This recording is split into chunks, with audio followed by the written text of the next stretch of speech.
All right, let's do it.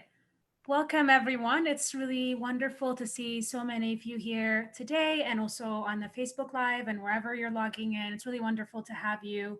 Thank you all for sharing your time and I'm sure soon your expertise as well. On behalf of the UN Food Summit, Food Systems Summit, Action for Track, I want to thank you all for joining us today. This is our first public consultation, which is really exciting for us. We want to hear from you.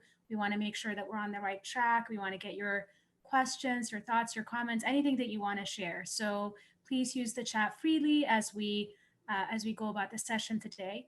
My name is Rediet Abebe. I'm a junior fellow at the Harvard Society of Fellows, and in about a month, I'm going to be starting as an assistant professor at the University of California, Berkeley. And I'm a computer scientist, and I've had the pleasure of serving on the leadership group of Action Track 4 over the past couple of months. And when Michelle Nunn, whom you'll all hear from in about an hour, I believe, when Michelle Nunn invited me to join this group, I was really thrilled for a number of reasons. My own research and broader work focuses on using algorithmic and computational techniques to help advance equity and justice for historically underserved and marginalized communities. And my own work has ranged from a variety of topics, from understanding and measuring poverty to improving access to health information to mitigating housing instability and homelessness, and a lot of issues that we know impact marginalized and historically underserved communities. I also lead nonprofit organizations and initiatives working to bridge the research and policy or practice gap and ensure that technological advances are are benefiting equitably distributed and benefiting all sectors of society. So this is what my work focuses on. And this work, to me and many of my communities, has never really felt more urgent than it does now. As we know, the global pandemic is continuing to destroy livelihoods across the world and really impacting the brunt of the burden is really impacting a lot of marginalized communities. We have ever growing socioeconomic inequalities and instabilities, political instabilities across the world. And so this pandemic, especially, has really revealed fundamental flaws in a lot of our systems, including and especially our food systems. It's left millions of people without access to adequate nutritional foods and without reliable source of income to provide for themselves and their families.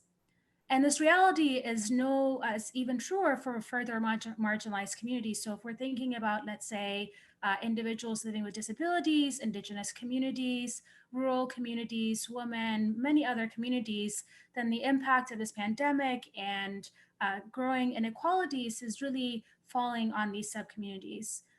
For instance, we know that women are about 43% of the farming workforce in developing countries. And yet, we also know that they have significantly reduced access to resources like extension services and credit. And they're often denied their rights to land ownership or inheritance, which has been the case for a while in my home country of Ethiopia, for instance. And yet, we also know that women are key and, if invisible, actors in food systems. So, true transformation of these food systems means that women and other further marginalized groups must have a seat at the table as the leaders and innovators and farmers and caretakers and saleswomen and researchers and all these things that they are, and as the right holders that they are. And so this is some of what we want to dig into today. We've been thinking a lot about these issues and working on these issues for some times, and we want to hear from you to make sure that we're on the right track.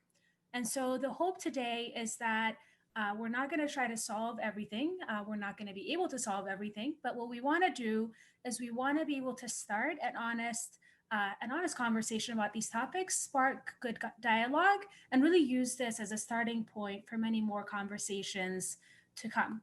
So that brings me to a couple of housekeeping items. We don't have to worry about, where is the, bathroom located or anything because we're not in the physical world, but we do have some things that the virtual world affords us, which is that we have, as you can see, there's a chat feature and a Q&A feature.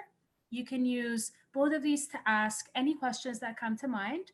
Also use it actively to leave comments, to leave any thoughts that you have. We have a lot of really wonderful leaders in the sector as panelists and as attendees, and everyone is really excited to jump in and ask and answer your questions or really leave and really just engage in a dialogue with you. And so please use the chats liberally. There's also a chat on the Facebook Live, so please feel free to use that. And any of your questions will make their way back to me. And so I highly encourage you to leave any questions or thoughts that come to mind. And we also welcome you to record your solutions from today on the action track for public transportation. There's going to be a link that we're going to add in the chat box below now. So please feel free to use this link to record any of your solutions from the discussion today.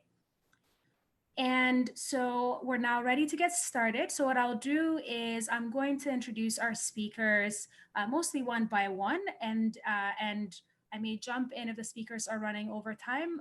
So if you see me interrupting, I apologize to the speakers and to everyone, but we want to keep to our timeline as much as possible. We don't have much time together and a lot of content to cover. And so I'll start with our first speaker. Our first speaker is Martin Frisk. Martin Frisk is from the UN Food Systems Secretariat, and he's going to talk to us about why it's important to engage today. Thank you very much. Actually, Rediet, I just spoke to Martin. He's stuck in another meeting. He will be a bit late. So if we can move on, and we'll bring him back in right before we go to Michelle Nunn. All right. No problem at all. So we're going to go, to the second speaker, who will now be our first speaker. This is exciting. So our now first speaker is Mai Thin Yu Mon, who is going to speak about human rights and Indigenous people. Mai Thin Yu Mon is our Youth Vice-Chair. So it's really exciting to start the day with them. So thank you very much. Thank you very much, Rediet. Good morning, good afternoon, and good evening, everyone. Thank you so much for joining our Action Tracks public forum today. This is sort of the first forum where we are in touch with all these different stakeholders, and we are very much humbled and we are very much honored by your presence here at our public forum. So Mai Thin Yu Mon, so as a Youth Vice-Chair, as already introduced by our friend Rediet, I'm here talking to all of you, and I'm very much looking forward to the discussion that we're having today. But I would like to speak a little bit on human rights and Indigenous peoples' rights, Indigenous peoples when it comes to food security. So when we talk about food, food is a very basic human right, which can come only with the fulfillment of any other rights. For example, is when we look at the Indigenous peoples' communities, without land, we cannot talk about food and we cannot talk about agriculture. And so what is even more basic to food for the requirement in order to fulfill the food security, then we need to again talk about land access and land security for many Indigenous communities and for smallholder farmers. It's very much similar and it's very much alike for young population from different parts of the world who are very much left behind when it comes to access to the whole the food industry.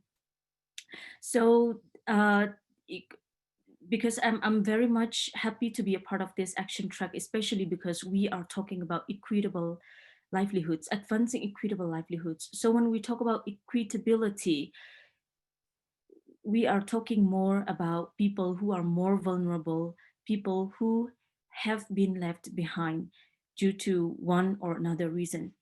So without fulfilling any other human rights, and if we and it's really important for us to, I would like to remind ourselves to use human rights based approach as much as we can when we talk about all these the whole action track and all the actions and solutions recommendations that we are going to make. So I would like to put us, and I would like to set the tone of our whole discussion into to base ourselves into human rights again. And when we talk about food systems, so we all know that we are all aware that the food system is a very much complicated, advanced one with so many stakeholders that our friends will also be talking about in the next sessions. So when we talk about this food, the whole system, the production part, so it's very much related to this whole resources management, sustainability, and biodiversity again. So we cannot really discuss about food security, food sovereignty without really considering and without really taking into account of indigenous peoples.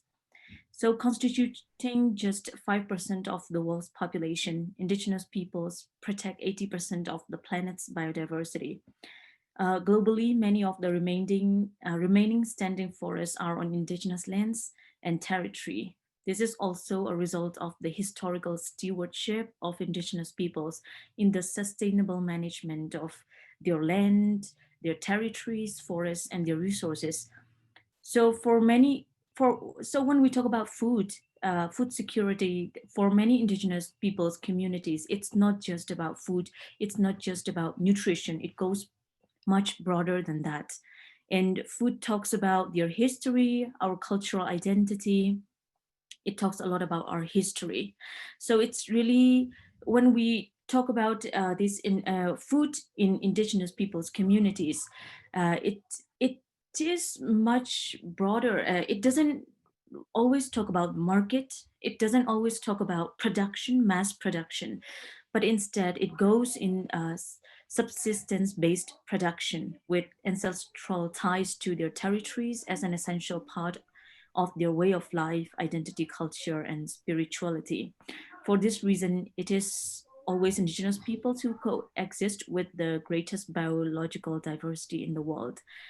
Based on their conceptions of environmental stewardship, collective property, customary rules, and a holistic worldview that accounts for all things, spirit, stars, nature, and humans. Actually, everything that has just been mentioned is not new to anyone who have been engaging in these discussions. So I'm very sure that you are very much aware, but I just would like to highlight again and remind ourselves again so that we can cover these in our discussions. And I'm very much looking forward to all your recommendations and your questions also. So I think my time is up, but Yeah. I would like to steal Yeah. a few seconds to remind you that to inform you that there have been a number of different initiatives taken by indigenous communities and development partners for preserving indigenous sustainable and resilient indigenous food systems. So I'm very much looking forward to your contributions. Thank you very much. Thank you so much, and feel free to share any of what you were going to mention in the chat as well. That was really informative. I didn't know about the statistics about what percentage of the biodiversity is taken care of by indigenous communities. Is really remarkable. Thank you so much for sharing that. Great. So we're now going to move to the next segment. So we're going to have four members of the leadership group that are going to speak back to back. So you're not going to hear from me so much. So we're going to have Shakuntala Thilsted, Frank Roy, Farida Akhtar, and Beatrice Gakupa, who are going to talk about equitable livelihoods for whom, challenges, and solutions. So we'll start with Shakuntala Thilsted, who will speak about fisher folks, and the other speakers, please feel free to just go back to back. I won't necessarily jump in and introduce you, but try to keep to the 2 minutes per speaker. Thank you so much. Thank you, Rediet. Greetings to all from Penang, Malaysia. I'd like to give an example about a woman engaged in the processing of fish from the lakes of Malawi and Zambia. In Malawi, much of the captured fish is made up of the small popular fish called usipa. Usipa is sun-dried by women and sold in markets and also traded in the neighboring countries. Making solar drying tents available to these women and providing training and support results in reducing the time of drying to about 50% and reducing the moisture content in the dried fish to about 10%. In Zambia, much smaller solar tents have been designed and developed, and these can be moved around from one house to the next and used for drying the small fish, kapenta or chisensi, as they are called in Zambia, and also used for drying other foods, such as fruit and vegetables. One tent is shared by about 3 families. What does solar drying mean to these women? Well, it means that less work for the woman if it takes half the time to dry the fish, and it also means that the quality of the dried fish is much better. There's no contamination, and there's a longer shelf life because the moisture content is reduced. Now, this approach, if we want to scale it to all the women who engaged in this sector in Malawi and Zambia, we need much more than the solar tents.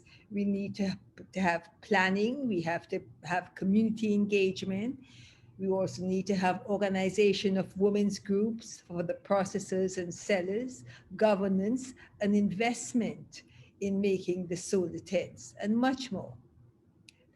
With the invisibility of women in these 2 countries and in the region on the whole, these women who are engaged in the processing of dried fish, it is difficult to say that if we could pilot and then scale up the solar drying, how many women would benefit. But we do know that if we take Malawi alone, that there are hundreds of thousands of women engaged in sun drying, and therefore improved processing technology will be able to benefit perhaps up to 250,000 women in Malawi alone, and therefore and many other women throughout the region. I'll stop here. Thank you. Thank you. Next is Frank Roy.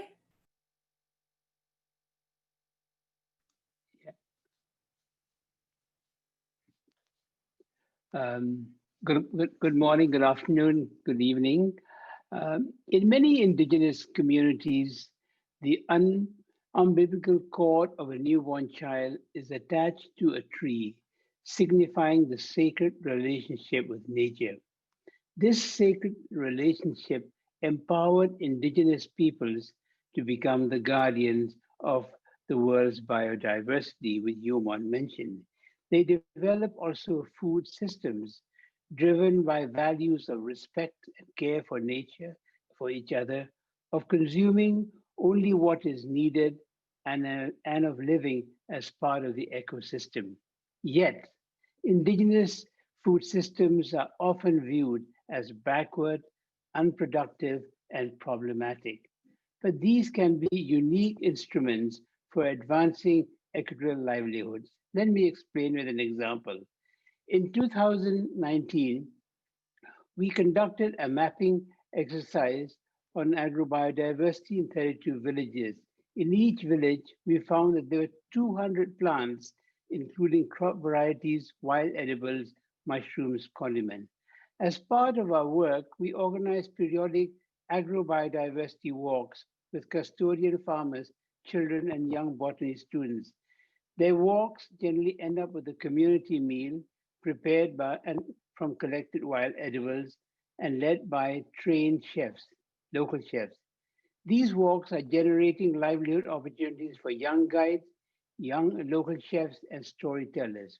Community-based tourism is slowly emerging.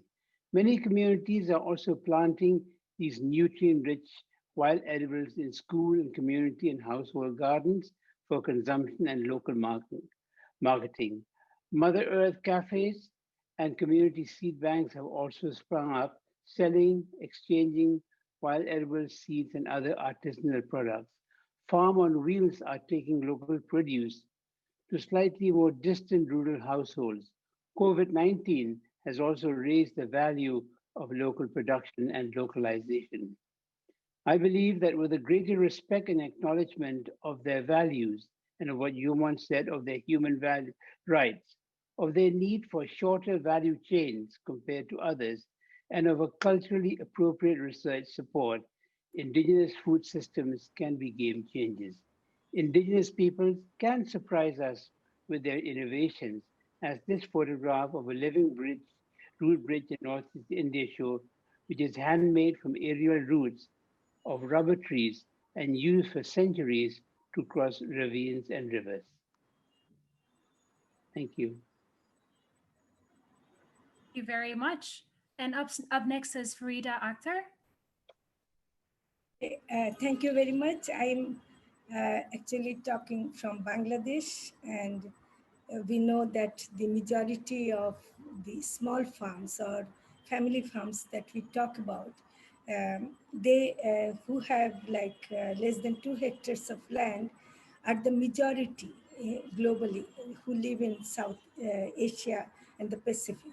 And India and China alone has more than 50% of these 500 million farmers, and Bangladesh, Indonesia, and Vietnam also have very, very high number of small farms. Why I'm saying this is that our agriculture, our food system, everything depends on the contribution by these small farms. But unfortunately, the small farms have been facing a lot of challenges due to monoculture, chemical-based input, loss of control over diverse seed that they used to keep, and access to land resources. And in these things, women were really playing a very important role before, which was taken over and is being taken over by the commercial seed companies and agrobiotech companies, and the role of women is undermined. So I'm going to talk about other form of cultivation, ecological and biodiversity-based cultivation, where farmers, particularly women farmers, have a very important role to play, and then they are playing a very significant role in the livelihood. For example, when in Nepal, LIBIRD, Local Initiatives for Biodiversity Research and Development, they are actually having, seed well centers, community seed banks, and also preserving many seeds. Then in Sri Lanka, they are doing crop diversification program. In Bangladesh, it is called Naya Krishi Andolon, the ecological farmers. The picture you are seeing is a farmer woman who is really sorting out the seeds that she needs to preserve. And there is another picture that can be shown also. The seed well center preserves thousands of varieties of seeds, rice varieties. This is a community seed well center in Bangladesh, where 2,500 varieties of rice seeds alone. They are kept in clay pots so that it is kept in a normal temperature and normal situation. And then these farmer women, they have a very important slogan, which is important for us to remember, is that sisters keep seeds in your hands. And that is very vital to keep our livelihood and to keep our farms, and also the exchange seed among themselves. And also just 1 second, I just want to add that besides crop, they want to depend on livestock, goats, cows, and everything. These are part of the families of small farms. Thank you very much. Thank you so much. That's a beautiful quote. I'm going to have to write that down to remember for the future. Great. So up next, we're going to start with a video for Beatrice, and then we'll hear from Beatrice. So let's see if the video is working. Great.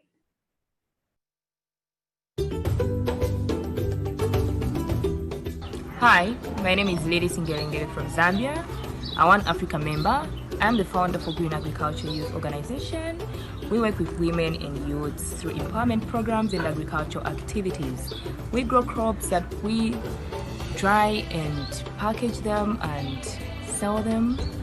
So through digital organization, we want to encourage our communities in Africa at large to be able to test these dried vegetables, impa known as eggplant, and dried onions and tomatoes.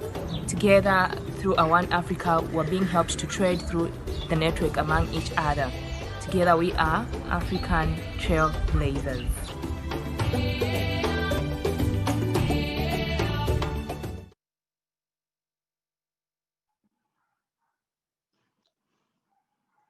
Thank you very much, Abebe, for showing the video, and good afternoon, or good morning, or good evening, everyone. Yes, I wanted to start with the video to really try to capture what we are thinking at the One Africa as a solution to address the food system by encouraging the youth to be part of it. As I said at the previous presentation, when I was introducing our 40% of our 2,500 small business and medium businesses are young people, and among the 500,000 very small businesses that we work with, 35% are in the 30s. So it is for us a response to what the previous speaker was talking about, equitable livelihood, and also what is that the solutions or we are bringing into that. When it comes to the agriculture, the face of agriculture in Africa is female, and the rural livelihood depend on women. And we know that there is a list of all the challenges that we have had in like access to land, access to finance, access to everything, but we cannot just be discouraged. We have to come up with a new strategy. And the strategy of bringing in the youth is that to break the barriers of the social and cultural dimension, as Mai Thin explained, that we have a lot of that on the continent, yeah? So, but we have to remember, if we're going to make any change in the food system, we have to focus on women and the young female, because with the action, with the new way of doing things, with the innovation, with the young people bringing innovation in the agriculture sector, we'll be able to change the narrative. Women are the gatekeeper of the community, and they are excellent influences of food system, of climate change, of anything, you name it, that takes place in our community. They are center of that. If we don't come up with innovative ideas and proper action to be able to bring in and change the mindset, yeah? Just a small example before I end, so I don't take much time for others. If we think that it is not possible today for parents to give access to land to a young girl, leave alone even the young boy. They will die. I mean, they die with the title deed in the name of the father. And then at the end, there's a lot of discussion and a lot of problems within the family for access that land. Yet the young people, they need that land to be able to access a bank loan and everything. But by showing the example of this young Lily from Zambia, who's 28 years old, she has a master's degree in business administration, and she decided to go intentionally to agribusiness, impacting 100 farmers. This is the way we're going to change the narrative and change the mindset. I'm sure the parents, by the time she's 30, she'll have access to land. Thank you. Thank you. Thank you so much. Thank you, Beatrice. And thank you, everyone, for reminding us to keep young people, Indigenous people, women, and the intersection in mind as we go about our session and our work. So thank you so much. So a couple of housekeeping items before we go to Martin. There's already quite a few questions in the chat and the Q&A. So a reminder to the panelists and really anyone who wants to engage to answer these questions. And thank you for bringing your questions. Keep them coming. We'll try to get to as many of them as possible. And a second point is the speakers, as you're right after you've spoken, if you could put your name and title and any contact details that you'd like to share in the chat, then that way any of the attendees who want to reach out to you will be able to do so. So just a reminder to do that. So thank you so much. So we're now going to have Martin Frisk, who will be speaking about, who'll give us an overview of the Food System Summit process. So I'll give the floor to Martin. Thank you very much, Rediet, and I shall be very short because we really want to listen to you. Thank you to everybody for being here. This is a summit that is organized by the Secretary General of the United Nations, and he is organizing that summit in recognition that if we ever stand a chance to really reach the 2030 agenda, food systems have to play a central part in that. So when he mandated Agnes Kalibata, the special envoy, he basically said two things that we want to achieve with this summit. One is it's going to be a solutions summit. And that means it's not just adding more text to a world that has, heaven knows, enough text, but it's also should help promote us finding solutions and bringing them out to people everywhere on the planet. And that brings me to the second point. We are mandated to do a people summit. And a people summit is not one day in time where heads of states and government are coming together in a conference room, but that really is an ongoing engagement process. And what you witness today is a part of our effort to really bring people from all over the planet together to really listen, to particularly listen to those groups who always find it difficult to find the ear of their government and their representatives, to get a global view on what's wrong with our food systems, and even more importantly, how can we fix that? In order to do this global engagements, we have 5 action tracks, and these action tracks are led by fantastic people and teams that are opening up to the world in events such as this to really listen to you. But the engagement is not only happening on a global scale, because food systems are local, and we always speak about systems with an S, because we realize how different and how manifold these different food systems are around the planet. One thing that we are doing, which is really an innovation, is we are bringing the spirit of the Food System Summit, the multi-stakeholder engagement, to every single member state of the United Nations. So there will be Food System Summit dialogues also in your country, where we want to hear from you, where we want to trigger all of society engagement around food systems, and hopefully new policies, new programs, new activities that brings that together. And I understand many of you are representing civil society organizations, universities, producer organizations, and let me tell you, there is also the possibility for you to independently organize Food System Summit dialogues in your university, in your community, with your farmers associations, what might be the cycle you're working with. And we will be listening to you and take that input on board as well. So we will be engaging with you over the coming month, and to be able to come to this summit moment when we have the heads of state in one room and be able to say, we were listening to the world, that is what we learned, and here are the possibilities for change. This is where we need you to support. And I hope that with all of these different engagement possibilities, we will, and that would be a beautiful legacy of this summit, trigger action and build a global community of people who are deeply committed for food systems, but also quite many local and regional communities of activists. Thank you very much, and back to you. Thank you so much, Martin. And thank you to all the speakers so far as well, and all the attendees. So up next, we have Michelle Nunn. So Michelle is the chair of the action track. So a reason why many of us have been pulled into this and are here together. As I'm sure you all know, Michelle is the president and the CEO of CARE USA, and has been since 2015. So Michelle has been spearheading this extremely ambitious strategy for CARE USA to support over 200 million of the world's most vulnerable people living in poverty and experiencing a lot of social injustices, and to overcome that by 2030. And Michelle has extensive leadership in this area, and we're very excited to get a chance to work with her through this leadership group, but also to hear from her now. And so I'll give the virtual mic to Michelle.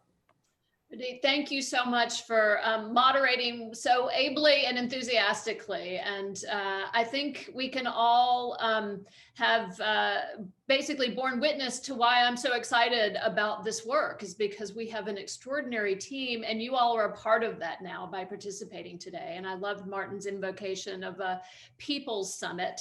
I think that is very much what we're looking for. I'm going to keep my remarks very short so that we can indeed turn it over to you, to hear from you, to get your ideas. I want to say that we've had kind of a world tour of optimism, solutions to what has been described, I think, by Yu Mon as so beautifully as and critically as sort of our most important fundamental right. And that is to be nurtured with food. And so I want to first of all thank the speakers and my vice chair colleagues who are partners in this, Mai Thin Yu Mon and Shakuntala, and then we had terrific presentations by Frank and Farida and Beatrice. I think you all captured very much sort of the themes that we want to bring forth through this leadership work focused on livelihoods in the food systems. When Agnes Kalabata, as Martin mentioned, was appointed to this, and when she asked me to chair an action tank, it was just such a privilege to say yes. At the very heart of CARE's mission, we actually started with the idea of care packages 75 years ago that were to address hunger in post-World War II Europe, and it is still foundational to our work. And I think we all know that it's foundational to a just world, and it's foundational to our capacity to realize the sustainable development goals that we've set for ourselves internationally. We have, I think, shared with you all the paper in the chat. So I hope that you all will be able to take a look at that and reflect upon that and study upon that and give us your ideas about that. I'm going to just talk you through a couple of the core messages, which have already been talked about and I think captured really eloquently by our speakers. But at the heart of this endeavor is to address inequality and power and the imbalance that is in households and communities at national levels and at the global levels. And we know that this is constraining the ability of food systems to deliver around our aim of poverty reduction and more sustainable, equitable, and resilient livelihoods. In terms of making the food systems inclusive and sustainable and healthy, we know that there are some things that we have to do in this work around livelihoods and that the world needs to embrace. And that is creating jobs, raising incomes across food value chains, at the same time protecting and building upon cultural and social capital, and also reducing the risks. So we talked about how are we ensuring that we are protecting and supporting those who are poorest and increasing the value distribution across the board. And so all the while we have to do this while protecting and enhancing natural ecosystems, which has been so beautifully articulated by Frank as an example. And we know that at the foundational level, we must look and start with small scale farmers, fisher persons, and pastoralists. And that we really have to give precedence to communities that are dependent on forests and ecosystems, at agricultural wage workers, micro and small and medium enterprises around food change, We know that we have to address and remunerate these individuals and collective communities around the world more equitably. Along the spectrum, we have to partner with the research community. So we have a scientific body that we'll be partnering with to ensure that we're informed by the best research and science. Obviously, this has to be solutions that are multi-sectoral, that we have to develop and generate, or that support and engage governments, and that really do address fundamental systems around investments and incentives. And I think it has been eloquently articulated that we need to ensure a gender lens in all that we do. Whether it's as seed stewards or as gatekeepers, as Beatrice said, we cannot ensure equitable livelihoods in the food systems without addressing fundamental issues of gender equality. And along with that, we've also heard eloquent articulations of the importance of engaging with Indigenous communities, with young people. And so we have to have, as was well articulated, a rights-based approach to move forward around this work. So I just want to, as we turn the table over to you, I just want to say, I hope that as Martin, I think, invited everyone to a literal kind of table, I hope that some of you all will consider hosting dialogues that focus on this Food System Summit, that generate your very best ideas. If we are truly to do this transformational work, it will have to be an inclusive table around which we all can sit in order to ensure that we have equitable, gender responsive solutions that really do put people first and respect diversity and Indigenous knowledge. And we need you to do this. So I'm really grateful. Couldn't have a better, I think, facilitator than you, Rediet, to do this.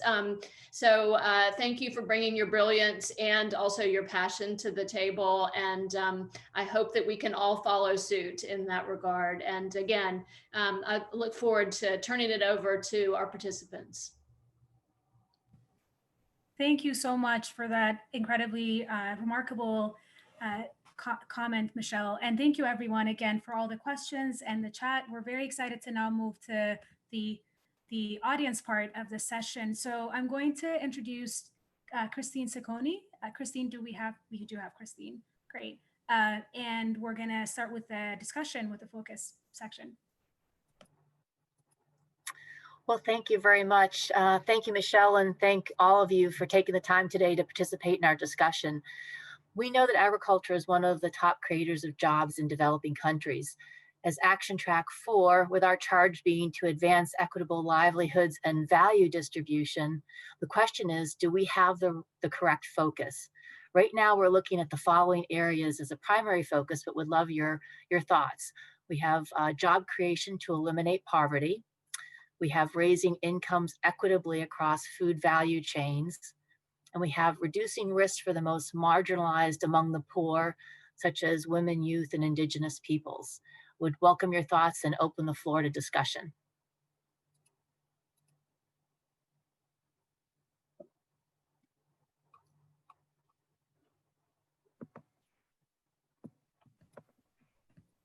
Thank you so much, Christine. Just to confirm, do you want folks to chat their questions or to just jump in if they have thoughts? How would you like to do this? Open to any and all, whatever the person is comfortable with. We're watching the chat, the Q&A line here for this focus, but also happy to have someone jump in if they'd like to. Yeah, if I can jump in, Christine, I'm monitoring the chat box on our behalf.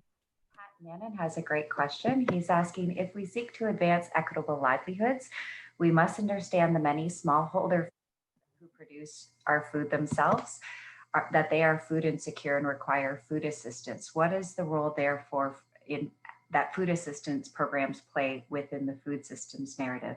That could be one we start off with. If you want to answer that yourself or kick it to one of our presenters. Thank you. No, I think that's a great question, and I think may want to defer to Frang or Farida on experiences they may have had in that area.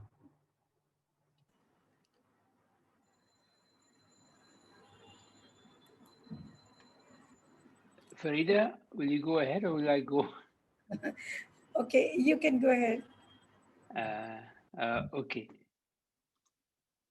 Well, from my perspective of an indigenous community, most indigenous communities in surveys that we have undertaken have about 60 to 70% of food self-reliant, provided we ensure that we take into account their food systems, which does take into account wild edibles and other underutilized or marginalized crops. I think to me that is the important aspect. But also there is the other issue, the question of the remaining 30%, which is not available in the community.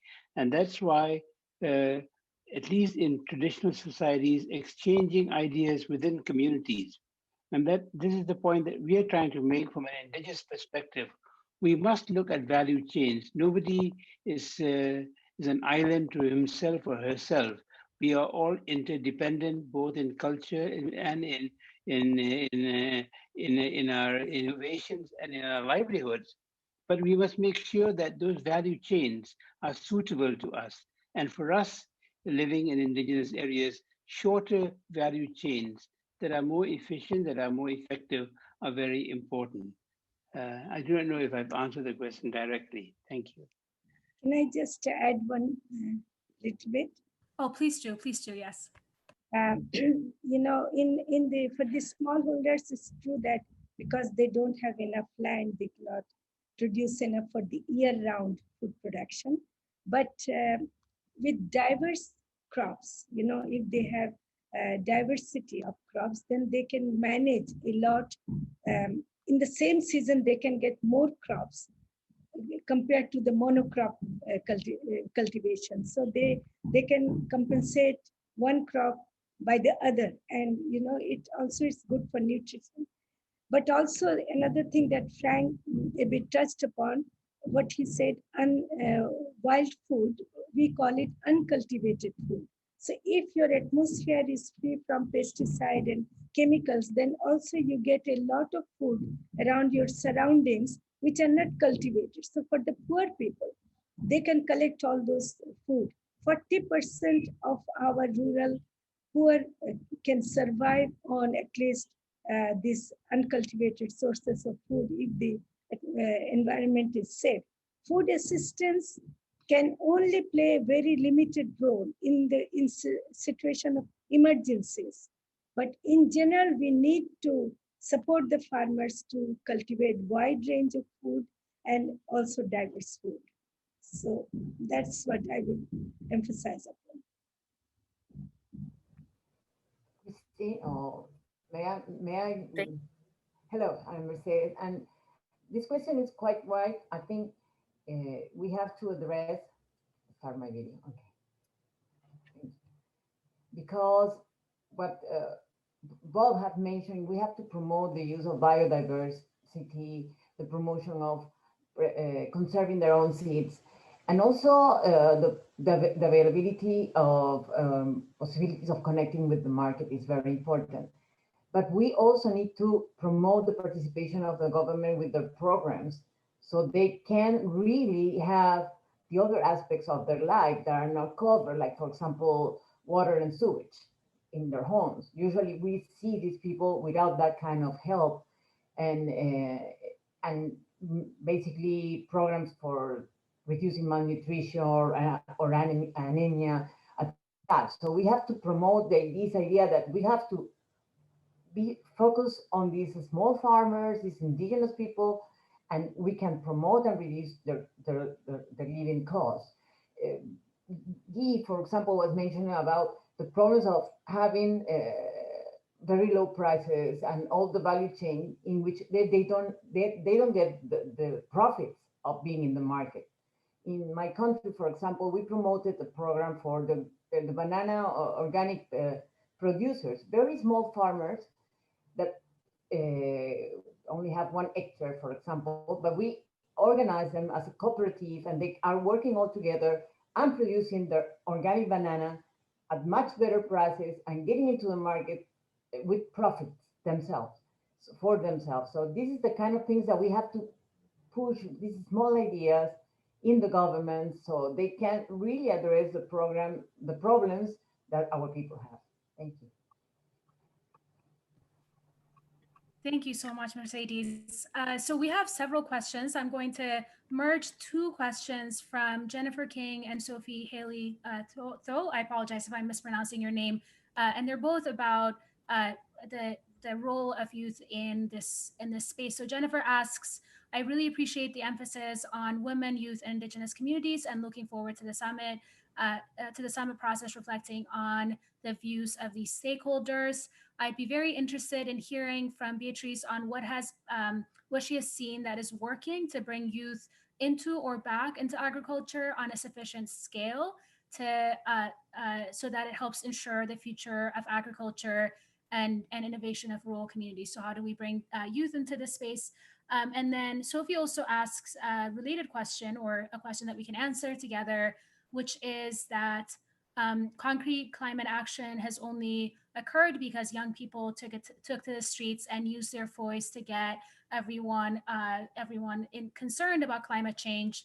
They created concrete action against climate degradation. And Sophie asks, how do we get the consumers at home, the young people, for instance, and how can they be part of the conversation and create noise and put pressure on governments to invest more in the area being talked about creating food system change. So, right, so the role of young people, both in the space of agriculture, but also all these related issues of climate and creating equitable livelihoods. So maybe we can start with Beatrice if you're able to offer thoughts. Yes.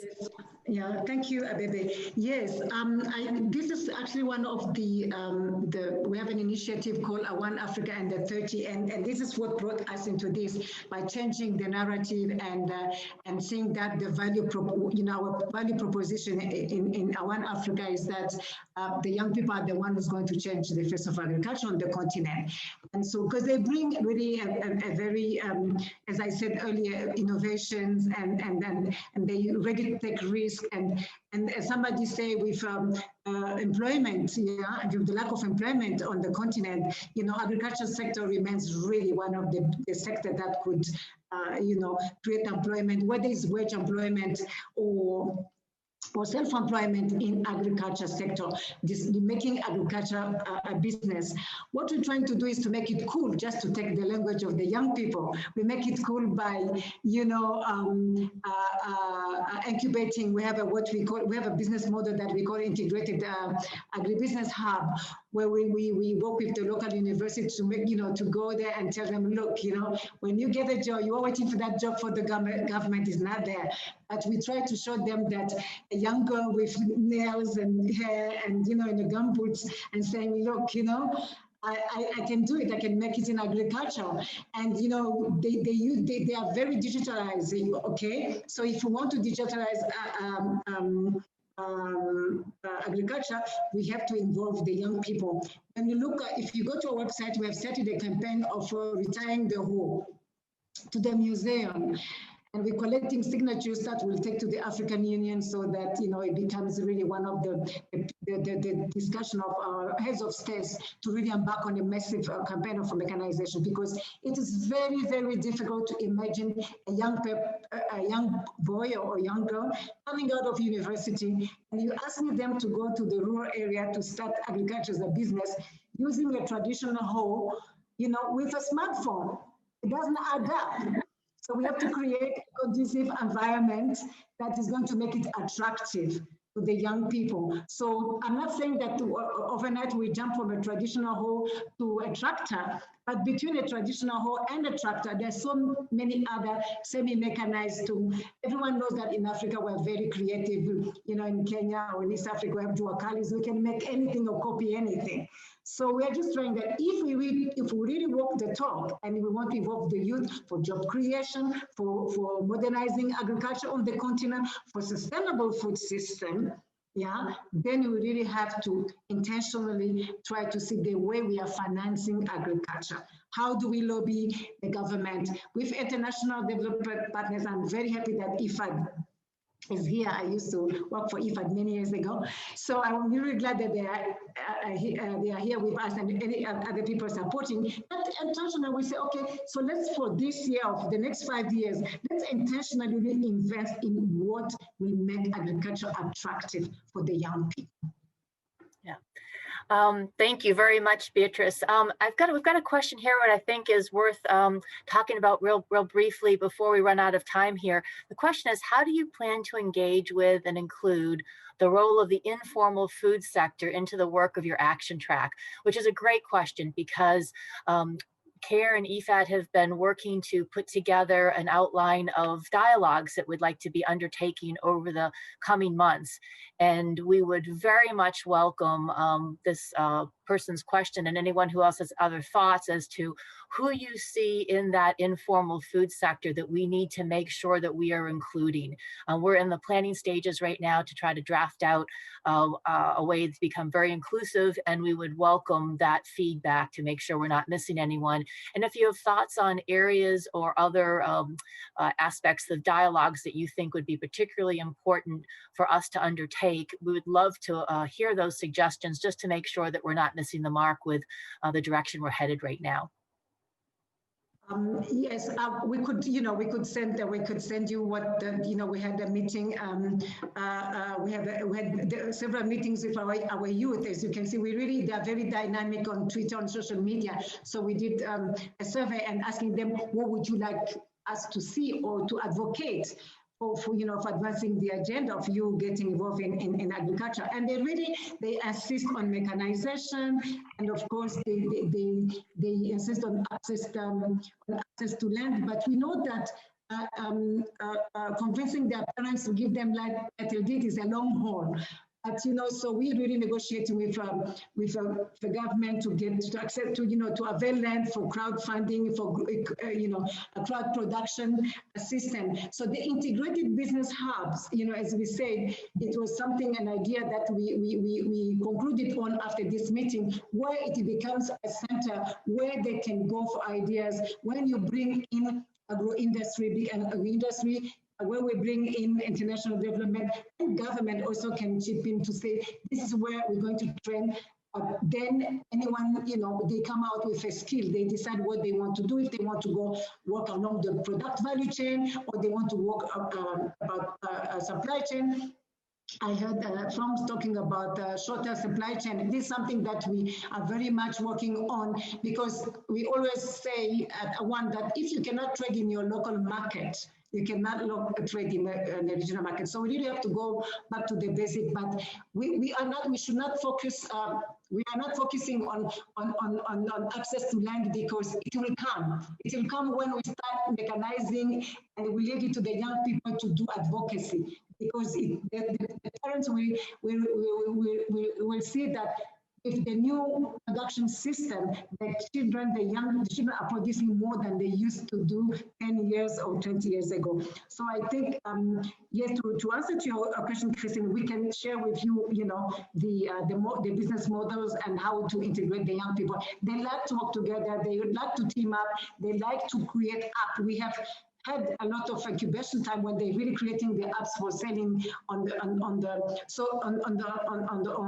online. So we start with things that they're interested in, on digital marketing, on digital production, on drones, on soil testing. They're coming up with something. I think we have to think out of the box. What COVID has taught us is that if we don't embrace the youth in agriculture, there will be no change. We have really evidence to support that.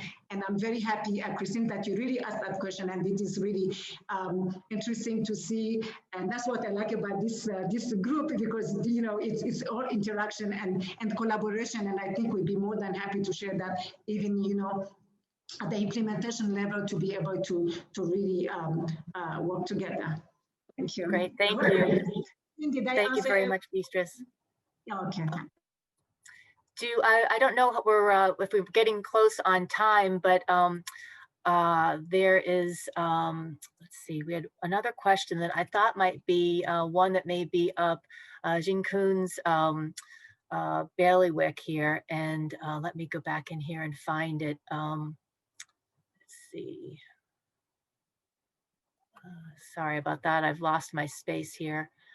It's talking about. Maybe Christine, while you're still looking for the question, maybe can I add something into the youth initiative? Please.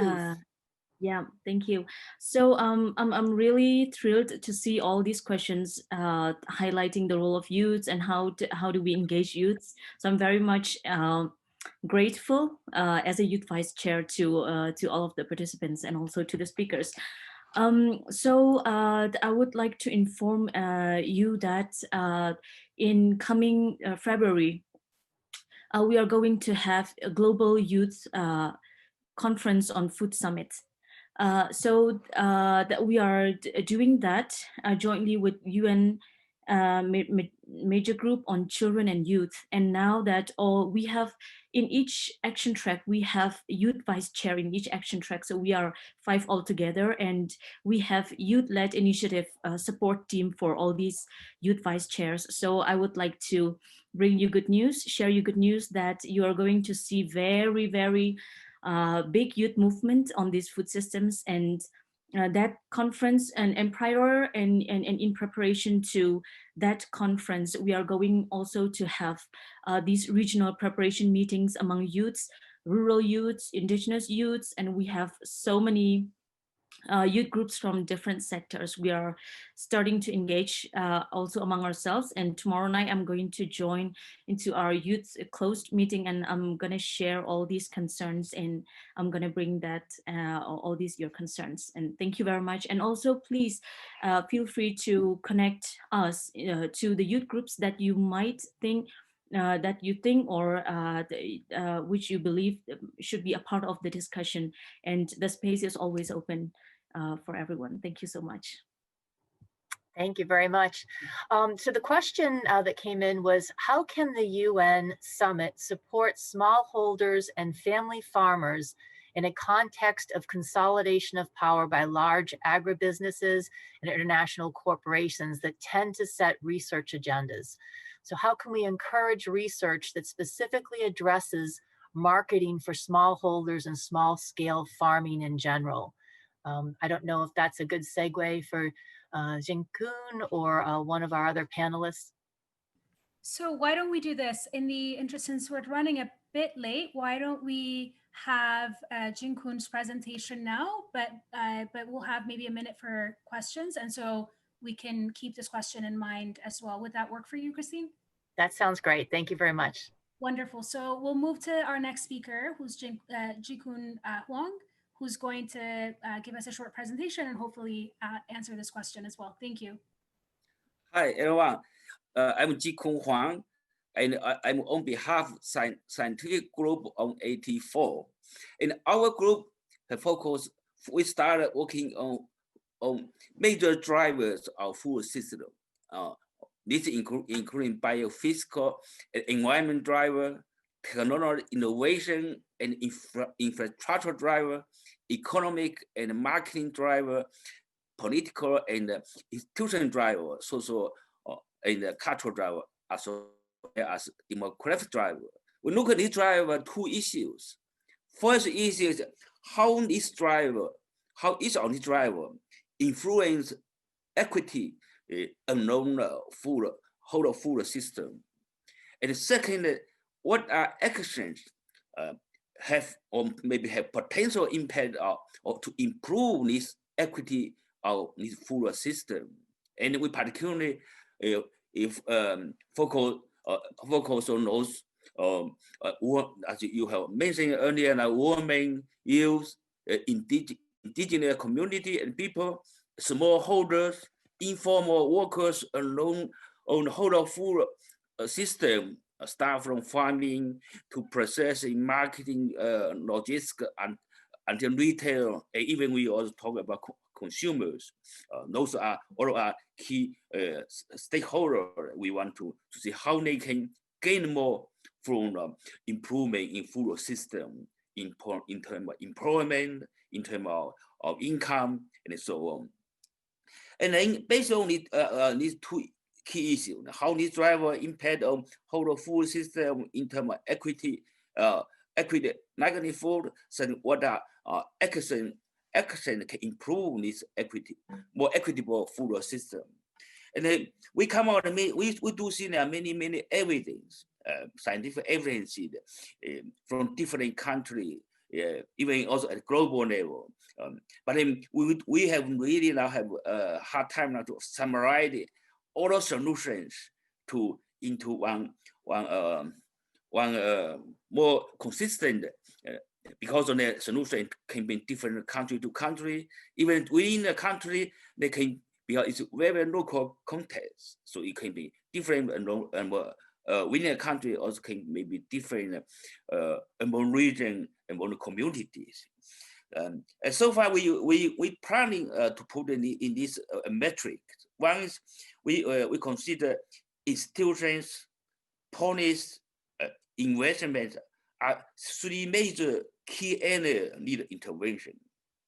An institution can include mainly formal institutions, informal institutions, and even human rights, food rights. We have talked here from earlier from all of you.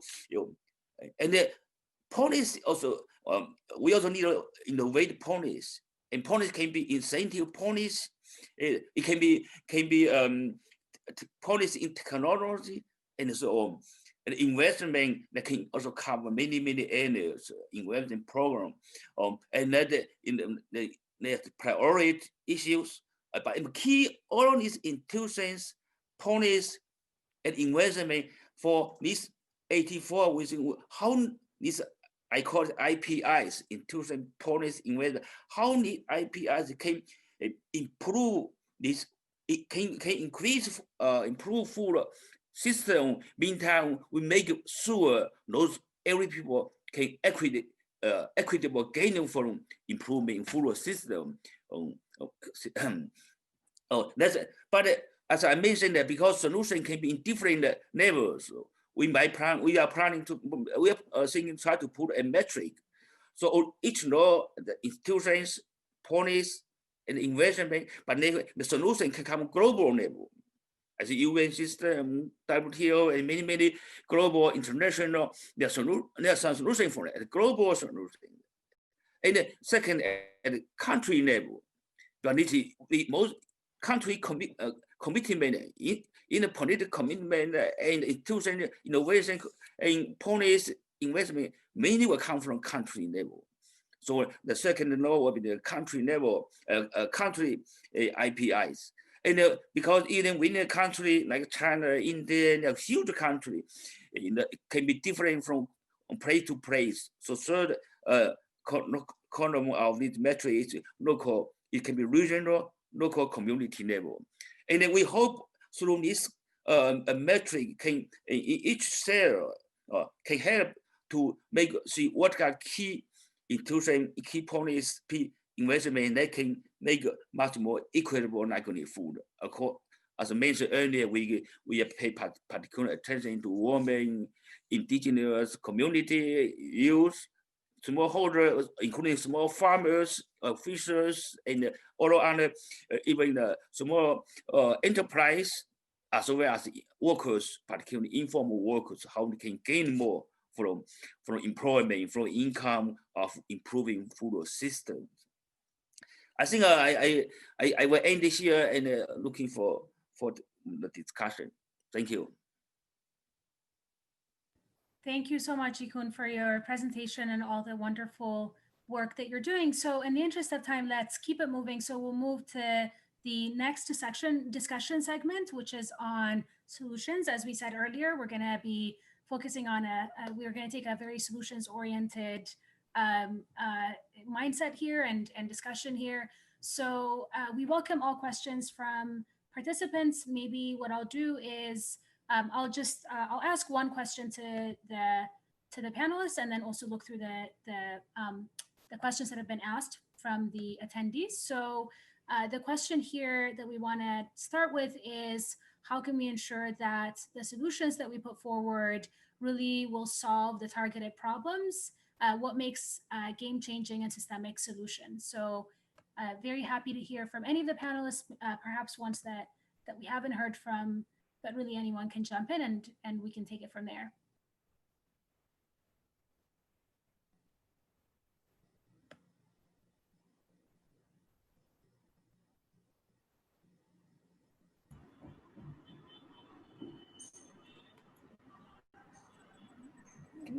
Can I just?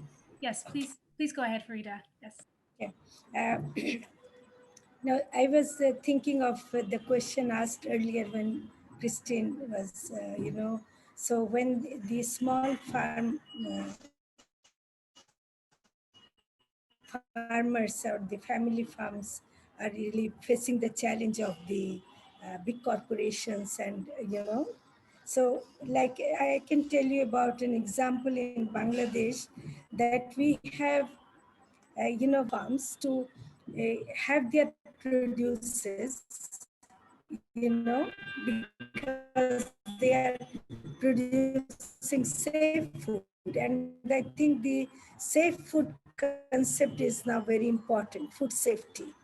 And that is also promoted by FAO and other food safety than before. So we should actually build upon that kind of consciousness among the consumers and make a link with the farmers who are producing this safe food. And, in so much demand, now we have to really go to the farmers and bring their produces to the cities. So during COVID also, when the nutrition requirement, particularly for immunity,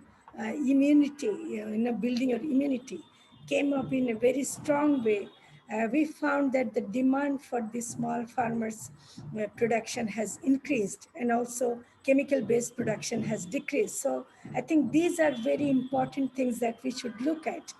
The current situation, what is happening in terms of health, for example, the non-communicable diseases, mainly like the cancer and the heart disease, and all these are caused by also foodborne. These are also foodborne diseases, lifestyle and foodborne. So I think here we can really build upon the small farmers produce and link the consumers and consumers' health issues with the farmers' production. So that will be a part of the solution. And we are working on it, and it is working. It is very much working. Thank you so much, Rita. So there's a few questions that are on related themes that I wanted to ask as a follow-up to what you said, and anyone who is about to speak, you can probably just respond to that too. So Guy and Lucas and also Pat ask the following questions that I'll try to summarize. Effectively, what they're mentioning is that these problems tend to be very multidimensional. Smallholder farmers' welfare tends to be very multidimensional. And so if we're thinking about these stakeholders, we must also think about, say, their access to markets, also living income, living wages, and having social security nets. Lucas also points out that we want to make sure that we're balancing the livelihood needs of these stakeholders, like smallholder farmers or fisheries, with their own consumption and nutrition needs, in addition to everything else that we are talking about. And Pat also mentions that a lot of these stakeholders that we're thinking of may themselves be food insecure and require food assistance. And so what role do we have? What role does food assistance programs have within this sort of food system narrative? So the sort of multidimensional nature of vulnerable communities and smaller stakeholders in this area. So Rediet, Shakuntala here, if yes, I please may. go ahead. Please go ahead. So we've heard a lot about smallholders and family farms and how successful they can be given, having the right conditions and how much they can contribute. But there are certain aspects of farming or of food production that where there is need for government engagement and not just national governments but local governments. And if I would take two examples, I mean, there are parts of Africa where seasonality in food production plays a large role, and you to overcome seasonality in production, which is very different in a very fertile place like many parts of Bangladesh. It's to overcome some of those issues. It's not something you do on farm to farm basis, but it needs much more a local governance and a local government intervention in order to put solutions in place. I can give another example. For example, again, going back to Zambia, there is a fishing ban for long periods where fishers are not allowed and cannot fish, and therefore they lose their livelihood. So for this period, you need to have another solution than fishing, and that again, to put into context and to have solutions like this, you need much more community engagement, and you need much more local governments and local governance to assist.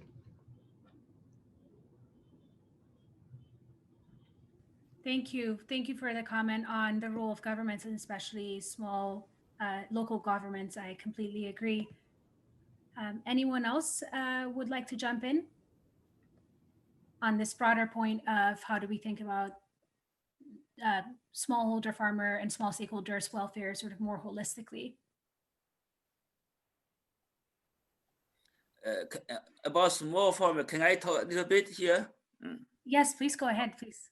I think based on our review, our literature, our scientific group, I think there are many ways can help a small farmer at a national, at a local level. For example, I think access to resource, access to the land, water, credit is very important to help small farmers scale up, become bigger. And institution change in labor market and equitable more doing the more employment and loan food system, help them get off-farm activities and they get off-farm income. So small farmer can either scale up or they can help them to move to other economic activities. They earn more better income along the food system, or they even can doing off-farm activities.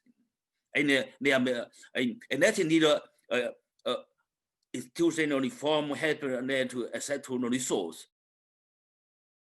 Credit is support for them, and we need a labor marketing reform so that they able to. We need to build capacity of small farmer. We need to change the relationship of small farmer, which enterprise, which marketing, and we need also transforming this system, make them more able to engage in the economic activities. I will end here. Thank you so much, Jikun.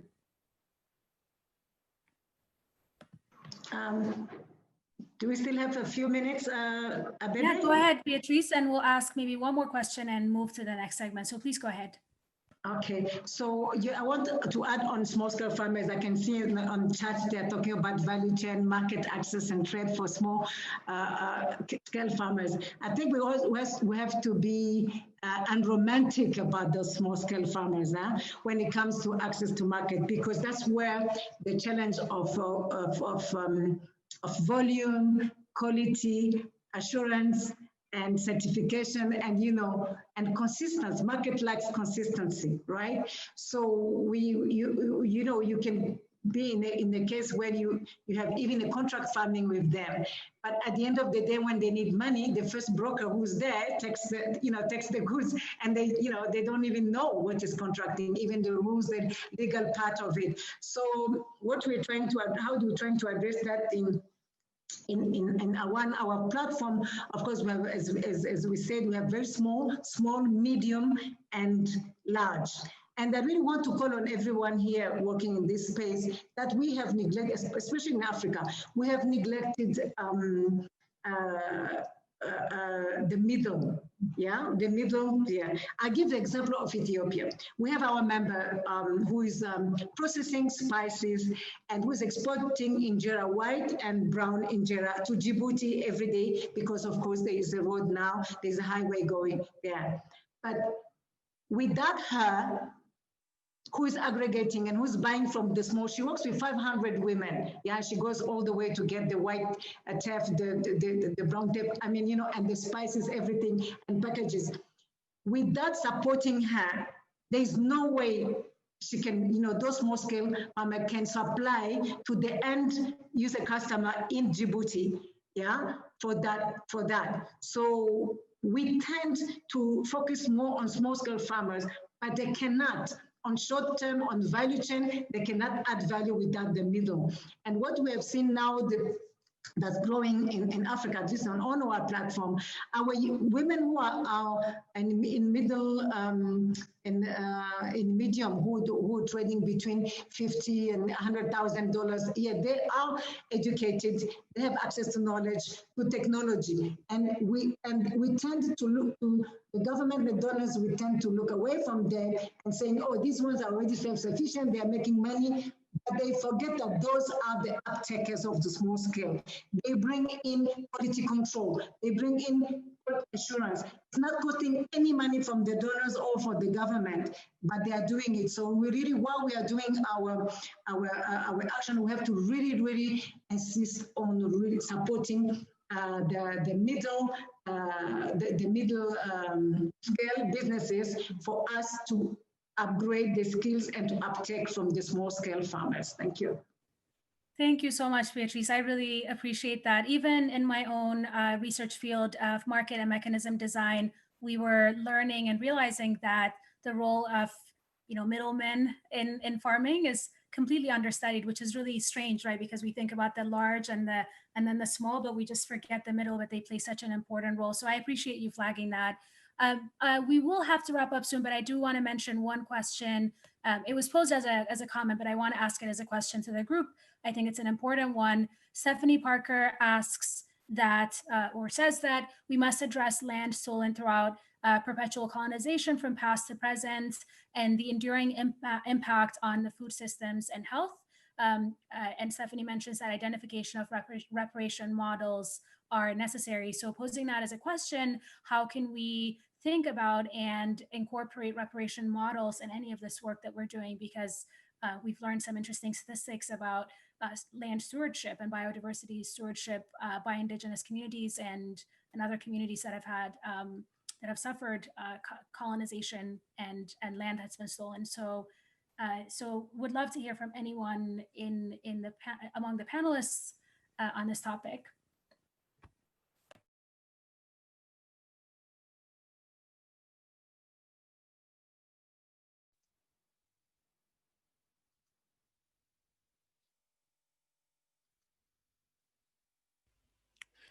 Rediet, can you repeat the question, please? Yeah, sure, happy to repeat. So Stephanie asks, we must address land stolen through perpetual colonization from past to present and the enduring impact of stolen land on food systems and health. And Stephanie mentions that identification of reparation models are necessary. So I'll posing this as a question, I'll ask, and any of these solutions that we're thinking about, it's very crucial to think about these types of impacts. And so how can we incorporate reparation models in any of these solutions that we might be discussing going forward?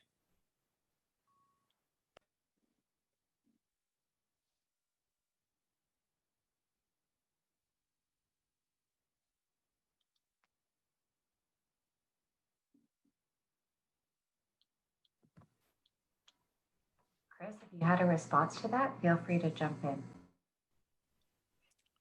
I'll tell you what, if it's okay, I'll use this opportunity to speak. This is Chris Hagedorn, CFS Secretary in Rome. The question is about land, but I did want to mention some other things. For those of you who don't know the Committee on World Food Security, or CFS, based in Rome, I highly encourage you to look at our website, follow us. It is a a committee that was created in 1974 and reformed in 2009 to serve as the UN's foremost multi-stakeholder platform for exactly the types of issues we're talking about today. And so our website has a nice new video and lots of information about the products, the policy products that we have negotiated with member countries, with civil society, with the private sector, and many others over the last 11 years to address the key shortcomings in our food systems that have negatively impacted on these questions of hunger and malnutrition. Now, on the question of land, in 2012, the Committee on World Food Security, or CFS, developed voluntary guidelines on the governance of tenure, otherwise known as the CFS VGGT. And these are on land tenure. It's also on the governance of fisheries and forestry. A lot of you on this call are involved. You know this product, and you've probably seen in recent days a report from Oxfam and ILC highlighting just how unfortunately far we are from achieving the land-related goals of the SDGs and the indicators therein. So I will point you to the VGGT. Many of you looking, I've seen questions in chat and the Q&A section. This specific question is about stolen land, but it's a question for governments, for civil society, for ranchers, farmers, everybody. This is among the most important game changers. If you get proper land governance, proper land tenure rights for women, for the poor, for young people, as Beatrice and others spoke about earlier, you really can get at the heart of these issues of equity, these issues of poverty, these issues of generational poverty that persist. Even, why are farmers and people producing our food around the world amongst the hungriest? It makes no sense. So these issues have to be addressed. They have to be addressed using tools like the VGGT. And I encourage you, if you don't know it, you don't understand how it can be used, including by communities, by civil society and private sector, people considering investments, considering all the complex issues around land, take a look, follow us. And one last mention, because gender is so important in this conversation around equity, we are just starting a process to develop voluntary guidelines on gender equality and women's empowerment. CFS 47 in February will endorse terms of reference, and we will start a process of regional consultations, and we hope all of you are part of those in whatever region you come from. So Rediet, great job moderating, and thank you for inviting me to speak. Can I add something? Yes, please do, Frank, and thank you so much. Yes. Okay. I think, sorry, my video. I think you raise an important question about colonization. And I think colonization, particularly in many areas and indigenous lands, has to be recognized as a historical fact that has to be met. And fortunately, the United Nations, through the UN Declaration on the Rights of Indigenous Peoples, have taken the first step towards that. And I think we need to build on that or similar things for other people too who have lost. Because colonization not only took away lands, but damaged the biodiversity, damaged the culture, and destroyed many of these communities.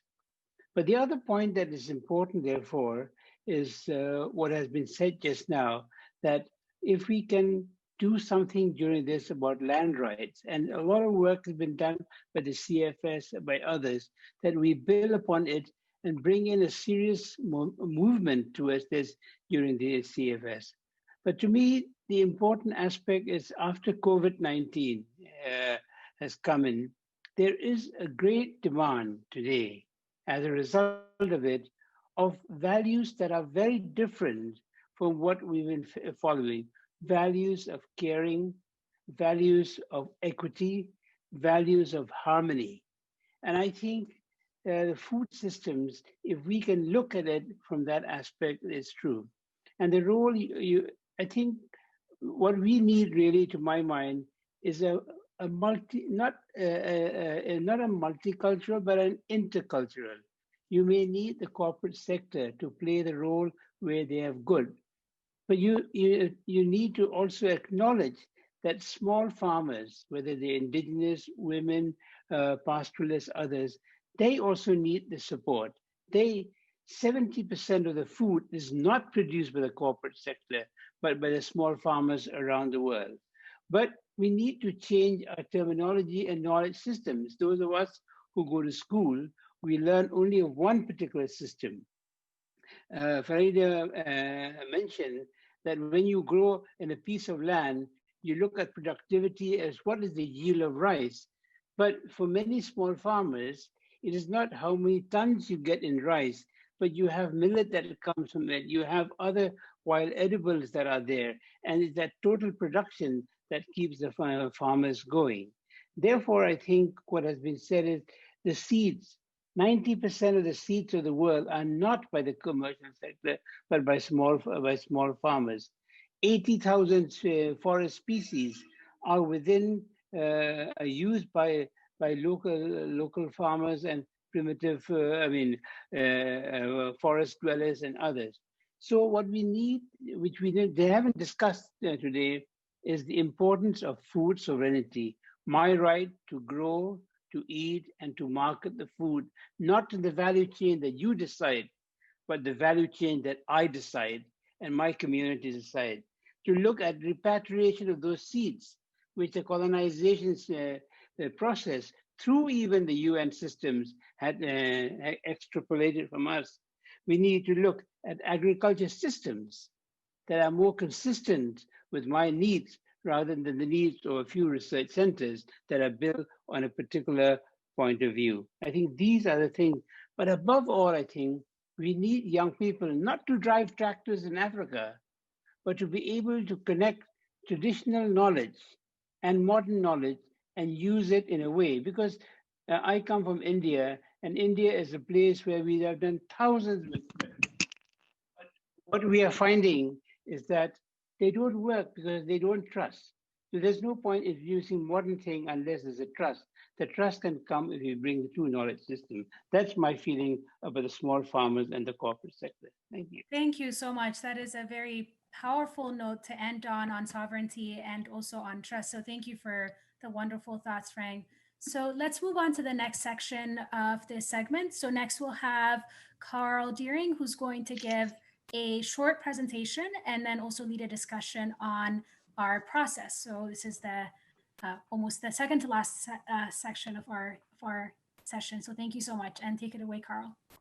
Rediet, thank you very much, and thank you everybody for staying on the line and for your consistent interest and enthusiasm with this subject. I feel a little bit overwhelmed by and humbled by the fascinating discussion that's gone before it, and unfortunately I have to bring the conversation towards process, but hopefully that will also be very useful and interesting for you, and we can come back to some of these key thematic issues. I will, if I may, though, very briefly pick up on that last point because it's really critical. And Frank, I really appreciate the fact that you have called out Indigenous knowledge a few times, but also referring to Indigenous people's rights, building on Chris's point about the voluntary guidelines on the tenure of land. There's also other rights-based rights instruments and legal instruments that we can and should invoke as part of this action track. And I'm thinking, for example, the Convention on Biological Diversity and the Nagoya Protocol and its focus on benefit sharing. I think that's another example of the kind of instrument that we can and should be looking at. And we're very lucky to have the International Land Coalition on our leadership group, representing a wide stakeholder group addressing the issues of tenure rights. And so that's going to be central. And thank you for raising that. I'm going to now, in the 4 minutes I have, just spin through the process and give you a little bit of background about what we've done, how we've come to where we are, and where we're going in the immediate future. I mean, the first priority for us as an action track, as Action Track 4, was to establish our core group, and you heard from Michelle and Mai Thin Yu Mon and Shakuntala earlier, our chair and vice chairs, and we're very, very lucky to have such an experienced core group, and then that's followed by our leadership group, many of whom you have heard from today as well. We've done a lot of outreach.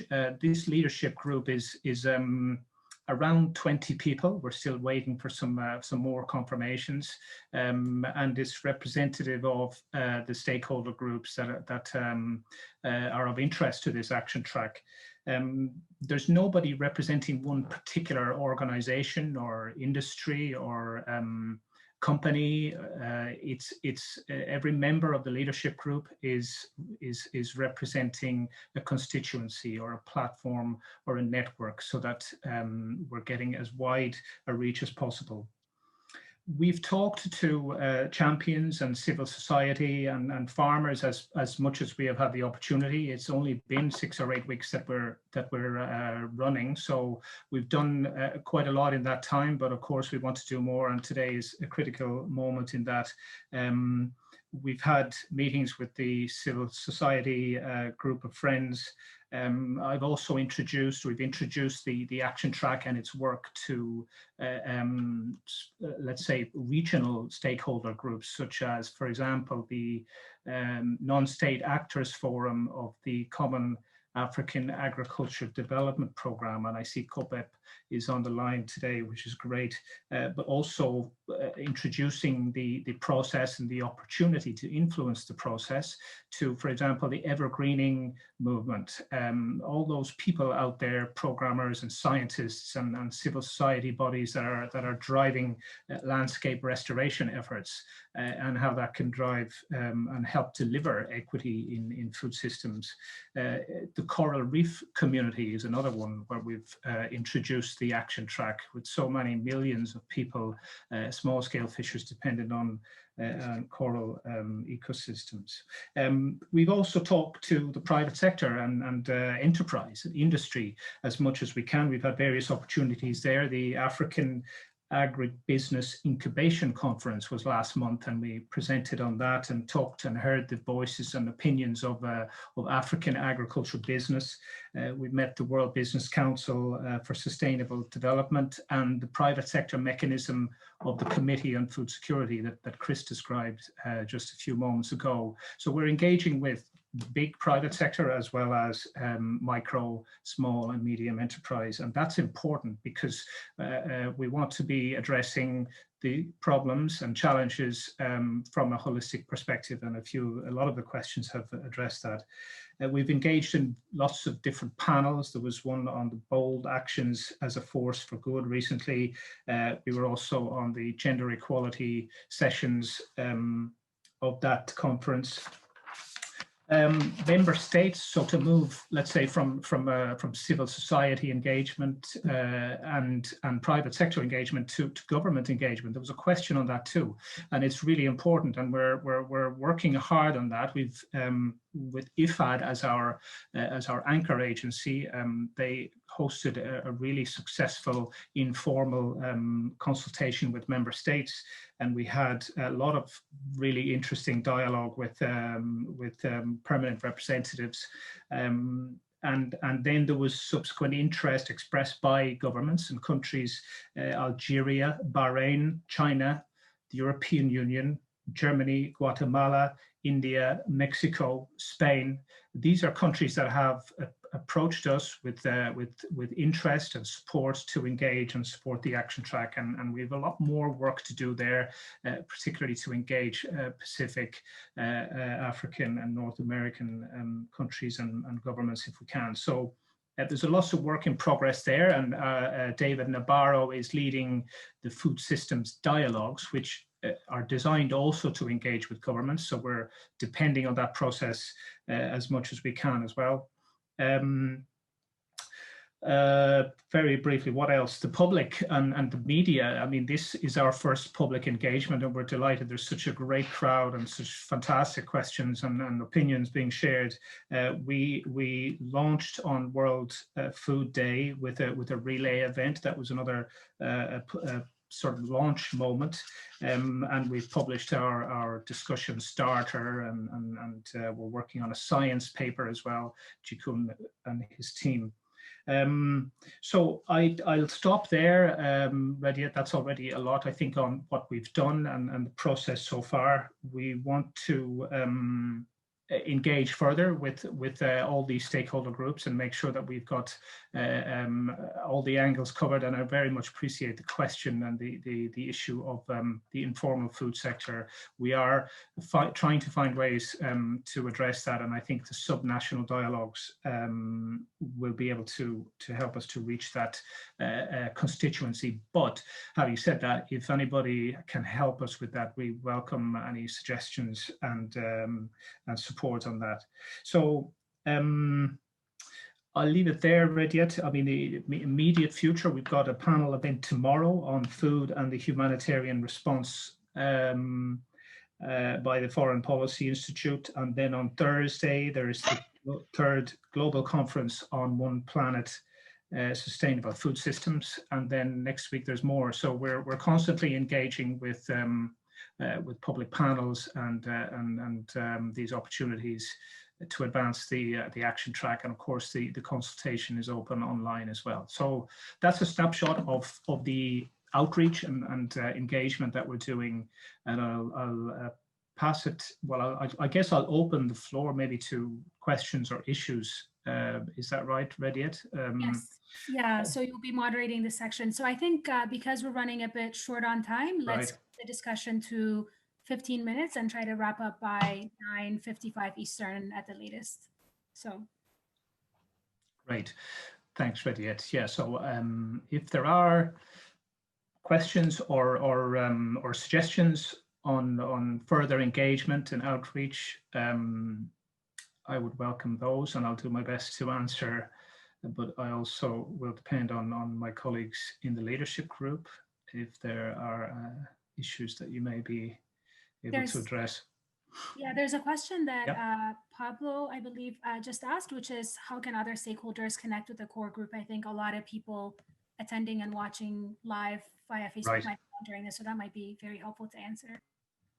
Yes, I mean, there's and Christine, I might defer to you on the specific options here, but there is the online consultation, the online portal is a readily available and open way to submit opinion, material, evidence, learning, positions, whatever it might be that you have. So there is that that opportunity, and that material will all be processed and feed into the development of the solutions from early next year. We're going, that's one. A second is that we'll be having more of these public consultations. So this is the first, but will they be having more? So there'll be opportunities to engage through that mechanism, these public forum consultations, and also, as I mentioned briefly, the food systems dialogues, which are in parallel to the action tracks. They are at national and subnational level, where constituencies are able to engage with governments, but also as in their own independent dialogues. So there are various ways to engage with us. Christine, is that comprehensive enough, or are there anything else I could add to that?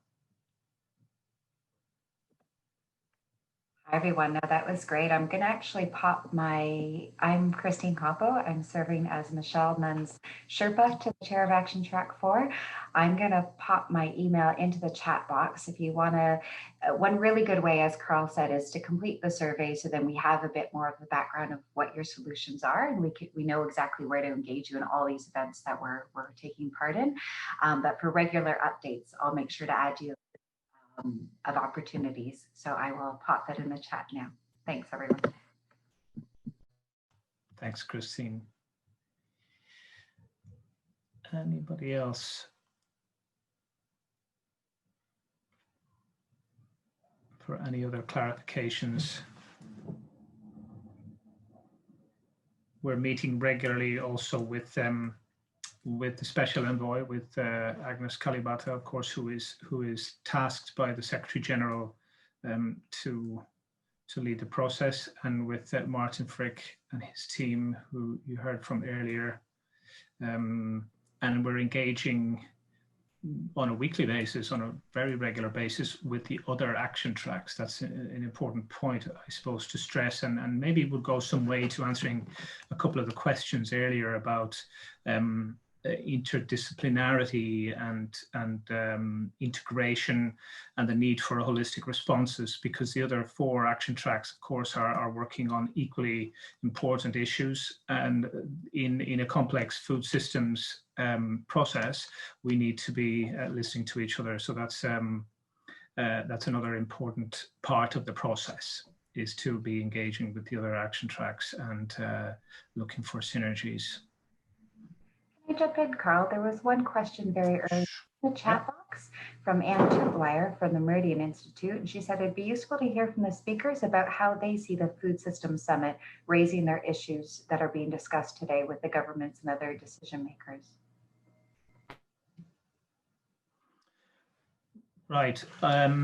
So beyond, well, I mean, in terms of the process of engagement, I guess each of the action tracks has had expressions of interest from governments, and will have more.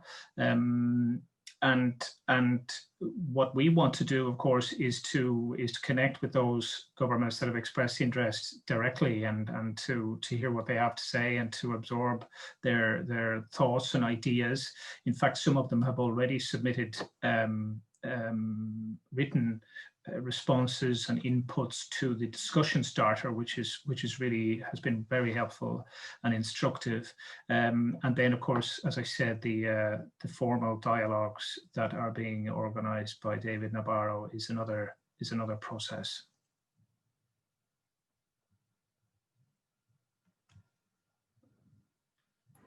Can I add? Please. Please do, Farida. Yes, and go ahead. Just for the People's Summit, I think it should be really People's Summit in the sense of participation by those who don't have the chance to express their viewpoints to their governments, and also internationally. I think that should be there. So while we are emphasizing on the participation of the youth, which is very important, but I think we also must find out the people who are not necessarily the older, I mean the experienced veterans in the food sovereignty, initiatives that they have been taking on for long time. I think those people should be represented.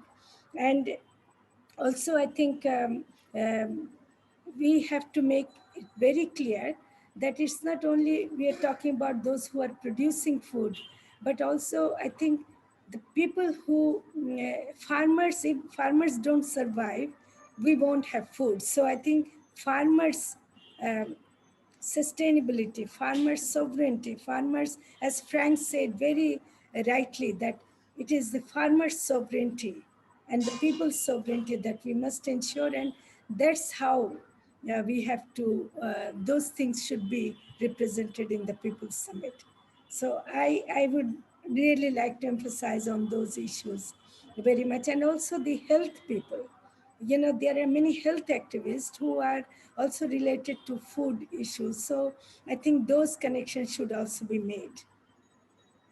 Thank you very much, Farida. That's a point very well made. And we will be coming back to that one consistently. I also see another question about adaptation and adaptive capacity among farming communities and small-scale food producers, and that's quite explicit in our discussion starter that we want to anchor food systems transformation in small scale producers and in farmer knowledge and indigenous knowledge and the capacity of food producers to adapt and their capacity to protect and enhance biodiversity. So there's lots of good reasons to keep farmers and food producers. Of course, when I say farmers, I intend also pastoralists and fishers, forest dependent communities, all those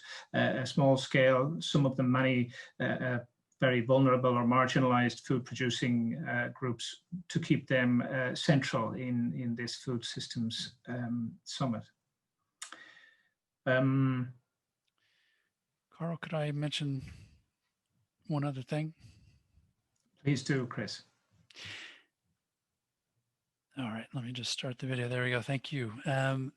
Look, one of the key tenets of this summit, the People's Summit, as described by Martin earlier, is that that the goal is not to reinvent the wheel. There are processes in place, there are laws in place, there are human rights frameworks in place. The question really comes down to, are they adequately understood? Are they adequately implemented? Are government representatives in places like Rome and New York representing the interests of the communities they are there to serve? There are tools to be used, and one of the agreements we've agreed with the Secretariat of this summit is that CFS tools will be certainly prominently displayed. That includes the voluntary guidelines on the progressive realization of the right to food. That includes the VGGT that I mentioned. It includes the CFS RIE principles for responsible agriculture investment, and many others, including policy recommendations on connecting smallholders to markets, critical to the issues of equity, recommendations on fisheries, on food loss and waste, on water, on climate change, and on social protection. You'll find those on our website. So I encourage everyone here who is trying to, as Anne posed in her chat question, what does it matter? What is this action track? What is it going to change? What is a summit going to change? And it's a question of activism. And by activism, I mean everything from the choices you make as an individual about what you buy, what you eat, what you consume, what seeds you use, everything is critical to the success of the summit. And the summit is not going to solve these problems. They're major, massive problems, but it will be a long-term process, and we encourage you certainly to use the tools that CFS has promulgated and negotiated and fought for over the last 11 years. And so we invite you over the course of the next 3 years. Not only gender is on our program of work starting this year, but we are also planning policy recommendations on youth, on data systems, and on inequalities. And so these go along with voluntary guidelines we are developing right now on food systems and nutrition, as well as policy recommendations on agroecological and other innovative approaches to food security and nutrition. So use those tools. Make sure you understand how your governments are using those tools, and look for support from groups and organizations like those here today. So thank you again. Thank you. Thank you, Chris. That's very, very helpful. And there's lots of questions, and I can't reach them all. One of is what's the product? That's important. We're synthesizing all of the input and feedback, and that's going to eventually result in a set of solutions that will be put to a pre-summit in the middle of next year. I think, Chris, to go back to your point, and I'll wind up and maybe pass back to Rediet. You described really well there the purpose of this summit and you know what for. Maybe I could just pass the microphone back to Farida or Frank or Shakuntala or Mai Thin Yu Mon perhaps to also say a few words on what the summit means to you, and what the outcome is that you see as a means to wrap up. And I'll pass the floor then back to you, Rediet.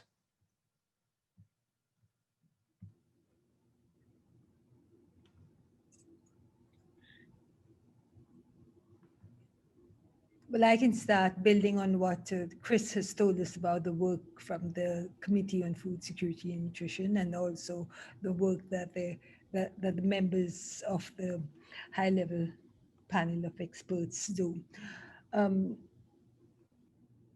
Perhaps one of the actions we can take here and in Action Track 4, but across the Food Summit, is the visibility of making better the visibility, the knowledge, and the use of the voluntary guidelines and the policies, the products that have been agreed upon. As Chris said, we have many products that have been agreed upon by member states, agreed upon by international organizations, but they have not reached out and been put to use. And in throughout this summit, we keep talking about that we should be looking towards solutions. We know quite a lot about the issues, the complexities of the issues, and we should be looking at the solutions and trying to activate the solutions. And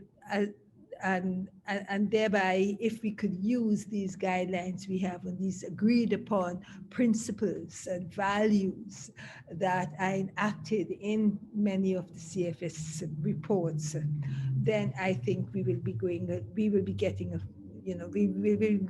a much further way on the road to getting solutions that are being put into place. Thank you.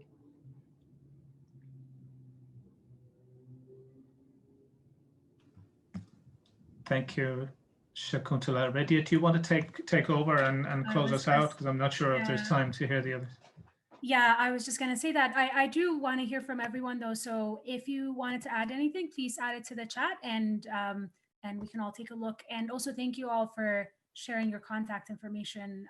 It's going to be really useful for the attendees, so I appreciate it. So I'll give it to Christine now, who's going to close us out. Thank you so much, Christine. Sure. Thanks, everyone. So again, Christine Campo, I'm Michelle Nunn Sherpa for the Chair of Action Track 4. On behalf of myself and our Vice Chair, Shakuntala, who we've heard from today, thank you so much for your time today. The connections that have been made through the chat and also through the Facebook live stream, which I've been following, have kept the conversation going, and that is the spirit of the UN Food System Summit. The conversation just now said, what is the product? There won't be a negotiated text by member states. It's about the dialogue and the partnerships that are being created over this next year to move these identified solutions forward. That's the product. So you may not have had a chance to hear from all of our panelists today. If you're wondering why some of us had little boxes and our faces were showing and not everybody, that's our leadership team. So we really have a group we're trying to keep it to 30 so it's manageable, and we're working very hard, not only in events like this, but to shape the work that we're doing. So you could see the land rights, human rights, CFS, Indigenous knowledge, the wealth of expertise within that group. I hope today has provided a snapshot of the work that we're doing. Again, I've put the link to the discussion paper that will give you an overview of really at a deeper level what we're trying to unpack. We welcome your thoughts on that by answering the survey. And you have my direct email address, so please email me on ways to engage in the future. Just a big thank you for your time today. Rediet? Thank you so much, Christine. And I just want to say again how deeply informative all the speakers were. I walked away with a lot of interesting statistics and knowledge and insight that I didn't have before. So I really appreciate getting a chance to work with you all through this leadership group and to continue to learn from you all. And thank you again to our chair, Michelle Nunn, who's not here right now, but we got to hear from earlier, and our vice chair, Shakuntala, and Mai Thin that we heard from earlier as well, and also to Christine. And there's a tech person in the background who's been running the show as well. Thank you so much. And especially to our attendees, thank you for joining us. And with that, we'll end. We hope to see you at future discussions, and thank you.